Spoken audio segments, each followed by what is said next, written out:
서양 같은 경우도 굉장히 중요한 역할을 했는데요. 제가 그림을 한 장을 보여드릴게요. 제가 좋아하는 그림인데요. 배경화면으로 제가 만들어 놓은 그림인데, 이 사람이 아마 프라 안젤리코 그림일 거예요. 수태고지. 프라 안젤리코 아닌가요? 맞아요? 예. 예, 수태고지인데요. 수태고지가 뭔지 다 아시죠? 이제 천사가 와가지고 마리아에게 당신이 이제 그 하느님의 아이를 임신을 했다라고 얘기해주는 바로 그 그림입니다. 제가 이제 그냥 책에서 봤을 때는 사실 이렇게 화질이 선명하고 금색으로 번쩍거리는 그림인 줄 몰랐는데 아이패드가 화질이 좋더라고요. 자꾸 꺼지네. 잠깐만요. 사진을 다시 열어서 보여드릴게요. 이 그림이 그냥 우리가 물론 예전에 중세 때 혹은 뭐 15세기, 16세기, 17세기 뭐 그럴 때까지만 해도 상당히 그림이라는 게 여러 가지 의사소통, 어떤 의미를 전달하는 수단이었다는 건 대체로 알고 계실 거예요. 근데 오늘 그 주제하고 관련이 되기 때문에 제가 살짝 좀 길게 얘기하도록 할게요. 그림 뒤에서도 잘 보이시나요? 이 그림 같은 경우에 이제 15세기 르네상스 시기에 그려진 그림인데요. 15세기 르네상스 하면 함께 딱 떠오르는 어떤 기법이 있죠. 그림 그리는 테크놀로지. 뭘까요? 예, 원근법. 아마 이 그림에서 기둥이라든가 건물을 묘사한 방식을 보시면 원근법이 상당히 잘 드러나게 이렇게 쫙 멀어지는 그런 어떤 공간감이 잘 표현되어 있는 걸 느끼실 거예요. 근데 이 그림에서 원근법이 어떤 방식으로 쓰였는지 한번 원근법을 통해서 어떤 이야기가 커뮤니케이션 되고 있는지를 잠깐 짧게 살펴보도록 하겠습니다. 이쪽에 마리아가 있고 이쪽에 이제 천사가 이야기를 하고 있죠. 근데 여기 보시면 혹시 금색으로 아이패드에 좋은 점, 네, 확대가 되는데요. 이 천사와 마리아 사이에 지금 이렇게 글자들이 써 있는 게 보이시나요? 예, 글자들이 여기에서 뭐 아까 얘기했었던 바로 그 내용이 이렇게 지금 오고 가고 있는 거예요. 대화가 마치 만화에서 그 말풍선에 나오는 것처럼요. 근데 재밌는 부분이 이 처음에 얘기를 했을 때 마리아 같은 경우에 결혼도 안 한 아마 10대 후반의 처녀였을 텐데 여러분들 10대 후반을 한번 생각을 해보세요. 그때 갑자기 이것이 무엇인지 싶은 날개 달린 어떤 그 형상이 와서 너 임신했다. 그러면 여러분들 기분이 어떠시겠어요? 정말 무섭고 되게 두렵고 굉장히 놀라운 일이죠.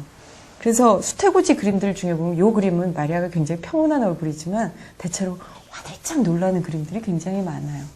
근데 놀라고 아니 어떻게 결혼도 하지 않은 제가 뭐라고 반문을 하고 나서 곧이어 뭐라고 하냐면 이제 정확한 대사를 까먹었는데 천사가 뭐 그 주님께서는 뭐든지 뭐 다 가능하신 분이다 어쩌고 뭐 이제 그런 식의 대사를 치면 마리아가 뭐라고 대꾸를 하냐면 저는 주님의 종입니다.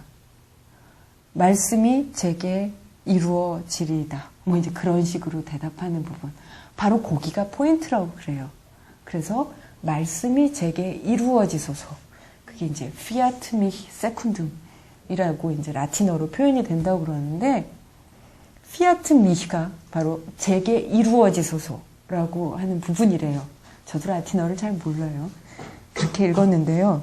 다른 모든 대사가 기둥을 피해서 다 써 있는데 오로지 딱 한마디 빠져있는 구절이 뭐냐면 fiat mihi만 빠져있대요. 이건 진짜 그림을 아주 자세히 뜯어봐야만, 그리고 라틴어를 모르는 까막눈인 우리가 봐서는 뜯어봐도 잘 알 수 없는 얘기긴 하지만, 그러면 왜 피아트 미히만 빠져있지? 라고 했을 때 거기에 대한 답으로 얘기할 수 있는 게 뭐냐면 기둥 뒤에 가린 거 아니야? 라고 생각할 수 있겠죠. 지금 딱 기둥이 있으니까. 근데 그게 아니라 다른 모든 얘기는 기둥을 피해서 다 써있는데 바로 그 피아트 미히라고 하는 부분만 안 나와 있다라는 거예요. 자, 그럼 도대체 왜 그런 얘기가 됐는지를 원근법과 관련져서 한번 얘기를 해보도록 할게요. 들레지 얘기로 들어가는데 오늘은 좀 색다른 인트로덕션을 구성하다 보니까 좀 다른 방식으로 접근을 하겠습니다. 뭐냐면은요, 원근법에서 그 그림을 그리는 화가의 시선, 그 시선과 딱 그림에서 맞아떨어지는 지점이 어디냐면 소실점이죠.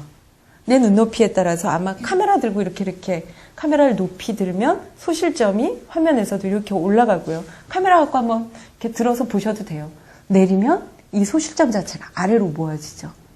그래서 소실점이라는 거는 화가의 시선이랑 딱 맞아떨어지는 지점이에요. 지금은 대부분 그림을 그릴 때 화가의 시선 높이에 맞춰서 이렇게 그리지만 당시에는 대체로 많은 그림들이 그 원근법적 중심점인 그 소실점이라는 것들이 그림에서 상당히 중요한 지점에 놓이지, 화가의 시선하고 이렇게 일치되는 부분은 좀 또 달랐어요. 시대에 따라서 달라지는데요. 특히 15세기 같은 경우에는 여기서 보시면 소실점을 한번 찾아볼게요. 이렇게 모이는 이 나가는 요 바깥에 한 여기 어디쯤에 맺힐 것 같습니다. 그러면 보면 굉장히 재밌는 지점이 하다 보니까 여기에 뭔가 있는 것들이 눈에 띄시죠. 요것들이 뭔지 혹시 아세요? 자, 확대를 해서 아이패드 광고하는 것도 아니고 확대를 해서 보여드리면 아담과 이브가 지금 낙원에서 쫓겨나가고 있는 장면. 이건 구약 성서의 첫 그 초반부에 해당되는 부분이고요. 여기는 신약 성서의 출발점에 해당되는 부분이죠. 바로 마리아가 아이를 잉태해서 예수를 잉태함으로써 결국은 이 아담과 이브가 지었던 어떤 원죄를 여기서 지금 속죄한다라는 게 이 그림에 동시적으로 나타나 있는 거예요. 근데 그게 뭘 통해서 우리에게 눈에 들어오냐면 바로 소실점, 모아지는 그 근처에다 배치함으로써 소실점이 결국은 이 그림에서 중요한 게 어디 있는지 봐라 라는 얘기를 할 때 많이 사용이 된다 라고 그래요. 그러고 나서 이 그림에서, 근데 소실점은 요 밖에 있지만 이 그림 자체, 요 건물에서 중요한 지점을 딱 보면 제일 먼저 눈에 들어오는 부분은 사실 요쪽보다는 요쪽이 눈에 확 들어오죠. 특히 마리아와 예수가 딱 걸쳐 있는 부분이요. 근데 이 중간에 기둥, 제가 이제 미술사학을 공부한 건 아니라서 정확히는 모르는데 성경에 보면 예수는 원주다, 원주 기둥이다라는 말이 나오고요. 예수는 문이다라는 표현들도 많이 나온대요. 그래서 이제 도상 해석학 이제 그런 데서는 바로 기둥 같은 것들을 바로 예수님 자체로 화해서 표현하는 것들이 이제 굉장히 많이 나타나는데요. 다른 그림 하나를 보여드릴게요. 이것도 수태고지인데요. 거의 같은 방식으로, 이 그림 아닌데? 예, 잠깐만요. 이 그림이 아니라,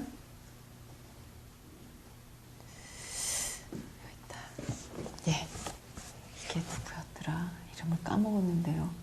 프란젤리코보다 더 오래전 사람, 14세기쯤에 나온 그림일 거예요. 바닥 같은 경우에 굉장히 타일 바닥이라 이렇게 쫙 시선이 모아지는 지점들이 잘 보이실 거예요. 아까 그 그림하고 연관해서 얘기를 하면 이 타일의 밑에 있는 지점들을 모아서 보시면은요, 쭉 아마 대충 요 지점쯤 여기가 소실점에 해당되는 지점이라고 볼 수 있는데, 보면 여기도 이제 다 금색으로 칠해져 있어가지고 잘 분간은 안 가지만 여기에서부터 요 위에까지 있는 기둥이 중간에 있습니다. 보이시나요? 예, 좀 전에 제가 예수는 원주다라고 했던 얘기, 아까도 마리아와 천사 사이에 있던 기둥을 생각을 해보시면 기둥이 자꾸만 등장을 해요.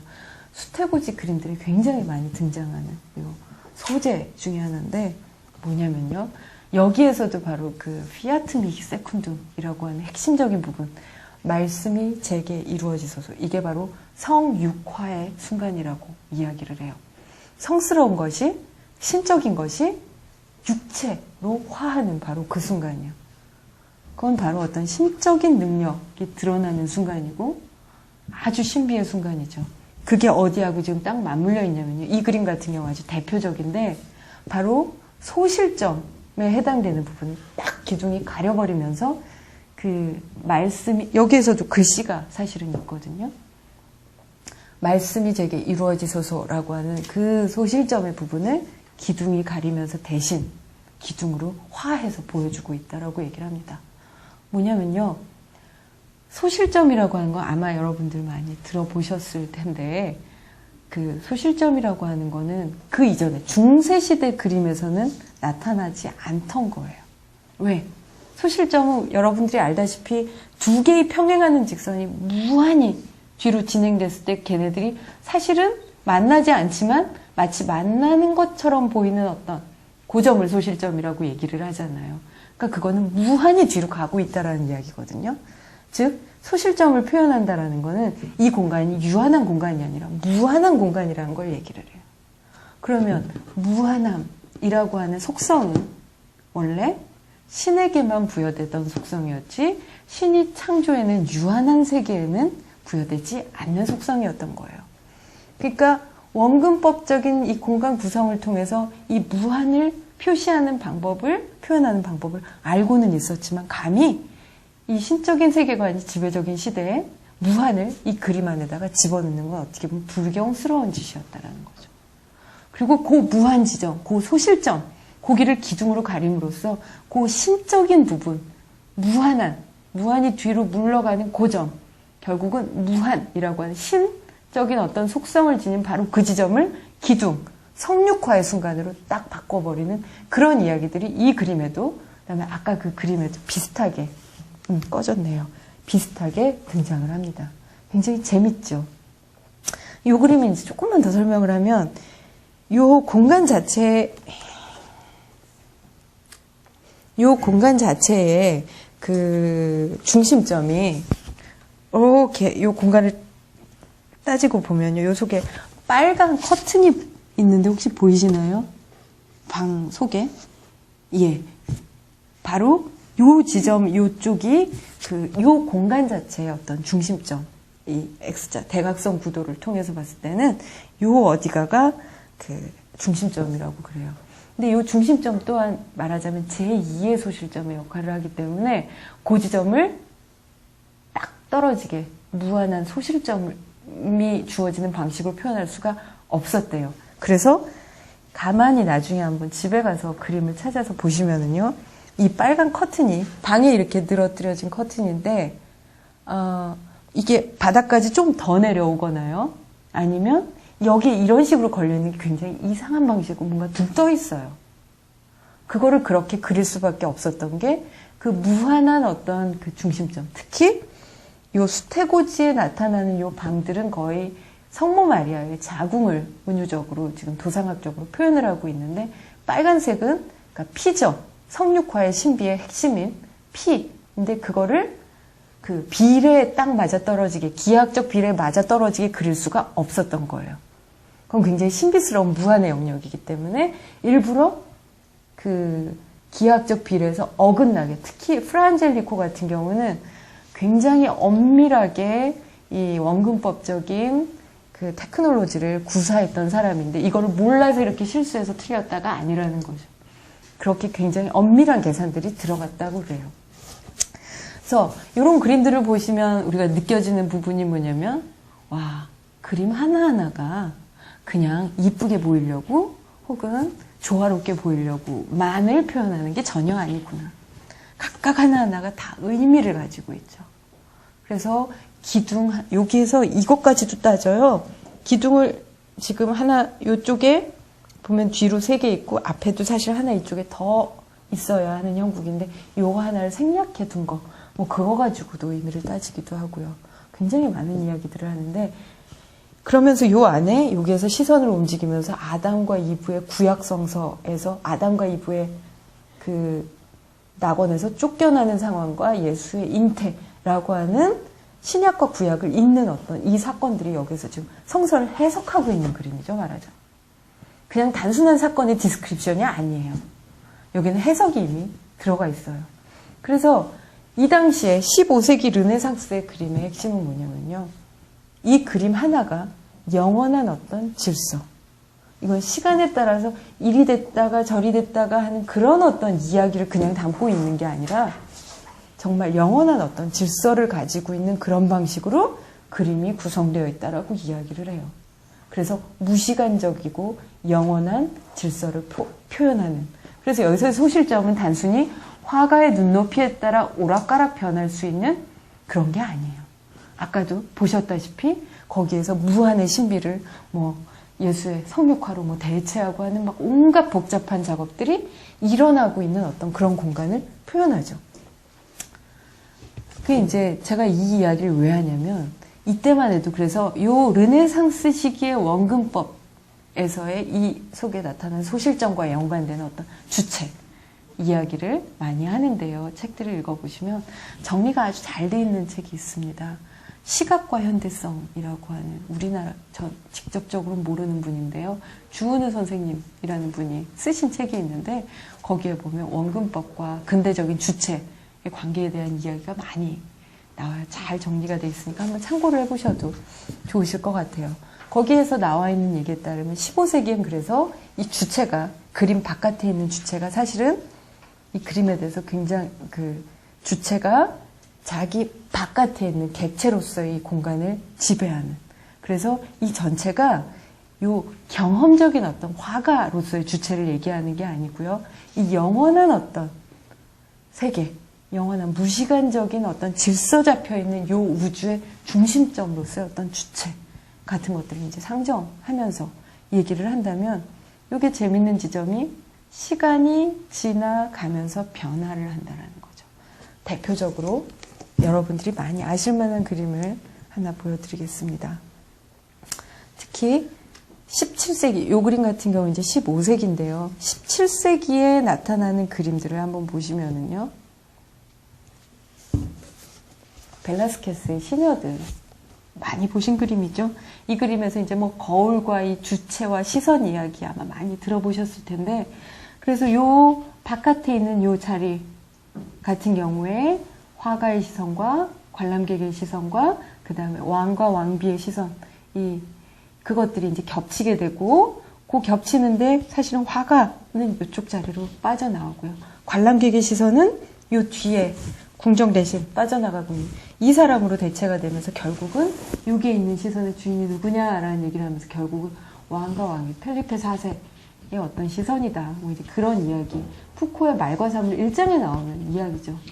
그러면서 여기에서도 이제 근대적인 어떤 주체 이야기를 많이 하게 되는데 이때만 해도 주체가 상당히 큰 어떤 역할을 해요. 경험적인 주체는 물론 아닙니다. 그래서 그때 그 르네상스 시대 원근법, 그 다음에 요 푸코의 그림에 나타나는 이런 어떤 주체들 얘기하면서 연관시키는 것이 데카르트의 코기토, 그 주체 개념하고 연관을 많이 시켜서 해석을 하죠. 주체가 상당히 센 놈이었어요. 그리고 어떤 중심점을 가지고 있었고, 바로 자기 바깥에 있는 객체로서의 어떤 이미지를 지배하는 힘을 가지고 있었다면, 이게 언제부터 깨지기 시작하냐면요. 사실은 바로크 시대부터 뭐라 그럴까요? 균열이 생기기 시작을 합니다. 제가 좋아하는 화가 중에 한 명인데요. 까라바치오의 그림을 한 장 보도록 할게요. 예, 이게 유디트가 이 목을 베는 순간을 표현하고 있는데 제가 이 그림에서 마음에 드는 지점은 어디냐면요. 유디트의 코예요. 왜 코가 마음에 드냐면 이 미간과 코가 마음에 드는데 미간이 아주 살짝 찌푸리고 있죠. 살짝 찌푸리면서 코가 싫은 거 할 때 약간 이렇게 시큰하는 듯한 약간 요 코팅이 살짝 빨개지는 듯한 그 미세한 디테일이 이 여자의 표정에 그러니까 막 전사로서의 유디트라기보다 그 순간에 시큰? 아 싫은데? 라는 느낌이 확 스치는 듯한 그 뉘앙스가 저는 이 그림에서 되게 마음에 들었는데요. 하여튼 그것과 함께 여기서 보면 목을 딱 자르는 순간 입을 악 벌리고 피가 확 솟구쳐 나오는 지금 그 순간을 포착을 해요. 까라바치오의 매력은 제가 생각을 했을 때는 뭐냐면 어느 순간에 그러니까 보면 특히 바로크 시대 들레즈가 바로크 얘기를 상당히 많이 해요. 시네마에서도. 그래서 나중에도 이제 나오겠지만 바로크 시대의 그 핵심 중에 하나가 뭐냐면 빛과 어둠이라고 하는 어떤 테마가 굉장히 자주 등장한다라는 점인데, 빛과 어둠을 특히 까라바치오 같은 경우는 굉장히 극명하게 드러내요. 그러기 위해서 어떤 식의 방법을 사용했다고 그러냐면요. 그냥 이렇게 자연 조명에서는 이렇게까지 안 나타나죠. 그러니까 깜깜하게 해놓고 인공적으로 조명을 들고 가서 자기가 원하는 이게 나올 때 바로 그렇게 맞춰놓고 그림을 그렸다라고 얘기를 합니다. 모델들을 세워놓고요. 그래서 보면 그 빛이라는 부분이 굉장히 재밌는데, 그 빛과 어둠이 확 하고 드러내는 것들이 주로 뭐냐면은요. 보면 팔에 여기 팔꿈치 부분의 근육이라든가 아니면 살짝 찌푸려진 미간, 이 미간을 1시간 동안 이렇게 찌푸리고 있기는 굉장히 힘들어요. 이건 어느 순간 찌푸려졌다가 다시 풀리고 하는 그런 부분들이죠.